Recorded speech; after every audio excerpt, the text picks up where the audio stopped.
Kawasure ni riwruok ma ok mar piny owacho ma ong'ere kaka Light for the World Kenya komakore kod migawo mochung'ne jogo mong'ol e piny Kenya ochopo e giko mar chiwo tiegruok kendo siro e yor omenda jogo ma ni kod ng'ol mopogore opogore e kaunti ma Homa Bay. Riwruogno ne ochako chenro mar chiwo tiegruok kendo chiwo sir mag omenda ne jogo ma ni kod ng'ol maromo 355 e kaunti no nyaka ne chenro chakre e higa mar 2019.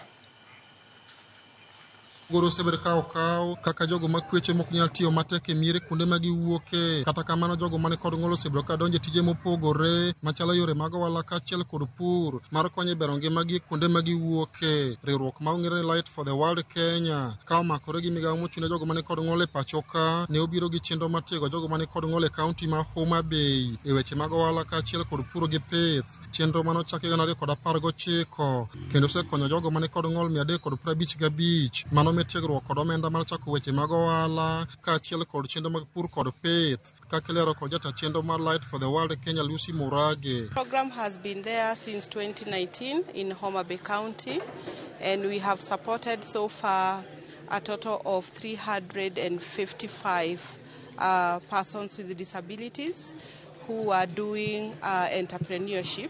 And one of the biggest challenge was issues to do with business skills, linkage to market, and financial support. Riwruogno koro weyo chenro mane gisebedo ka gitimo mar jolo jogo mane kod ng'ol e kaunti ni ka giwacho ni koro giwuok ka jogo mane kod ng'ol mane gisiro osechung' motegno e weche mag ohala kaachiel kod puro gi pith mane gitimo. As a result, we see quality of life improving. We see them being able to manage their families in terms of maybe food, health, education for their children. We have seen 80% increase in terms of the business skills. Self-reliance, businesses gi mane gin go matindo omedore koro dongo nikech courts gi ne court adek mokwongo gi mar ariyo no mialo 22 mondo gimed go ohandgi, mar adek no missing 40 mondo gimed go ohandgi. Current training ma vigorous madhi for a whole year.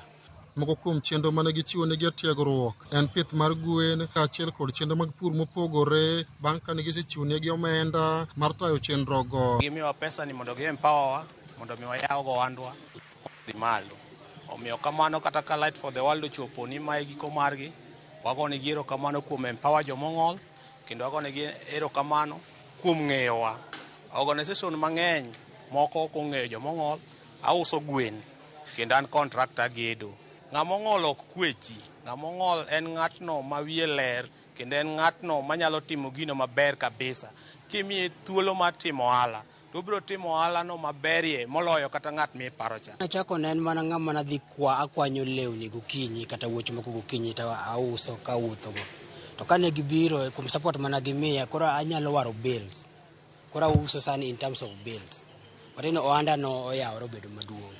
Kamoko kuom jogo mane kod ng'ol mane oketi e chenro no wacho ni nyaka ne giyud tiegruok kod sir mar omenda giseyudo dongruok mopogore kuonde ma giwuoke. Seketa e kiwango mamalo ma Rachuonyo North onge ng'ama puro bel sogam maloya bel makwar kendo akawo bel gi atero EBL. Sama nachako ne jo EBL ne nyalo neno ni ok anyal tero negi cham nikech ang'ol, to king'iyo joma notero bel e EBL to ni yudo kane number 1 masani koro an one of the aggregators ma Rachuonyo North ma tero bel makwar. So akwayo jowa mong'ol ni kik giwe ni pur tek to gi pur. I'm a caretaker of ne nyathi ma ong'ol.